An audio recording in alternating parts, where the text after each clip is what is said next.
drabužiai. Marškiniai išsiskyrė ypatingų puošnumu, ypač plačiomis ir gausiai puoštomis rankovėmis. Bet svarbiausia, sudėtingiausia kostiumo dalis tai yra prijuostės. Kaišytinis motyvas.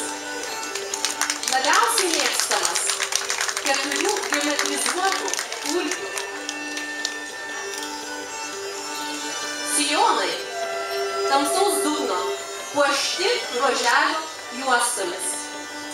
Prabangios liemenės siuvamos iš brokato, aksomo, šilko. Netekėjusios mergaitės galvas puošia auksaspalviais galionais. Turtingi suvalkiečiai irgi siūdinosi surdutus. Tik labiau mėgstamos šviesios spalvos. Šviesiai pilka, rusva.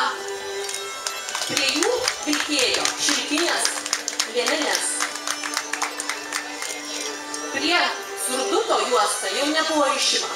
Tai jau 20 amžiaus pradžios kostiumas. Netekėjusios mergaitės galvas puošia karūnėlėmis su auksaspalviais ir auksaspalviais galionais.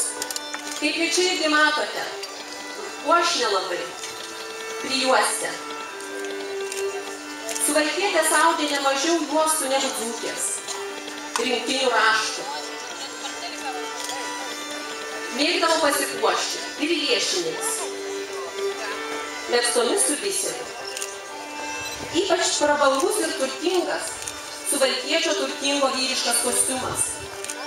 Sermėgos klostyta nugara siūdinamos iš šviesaus milo, kartais net iš visiškai balto. Susijuosdavo rinktinėmis juostomis, ne mažiau gražiomis nei moteriškos prijuostės. Taip pat madoj buvo ir balto kelnės. Fetrinės skrybėlės nuo pilkos iki baltos spalvos. Ačiū Suvalkijai.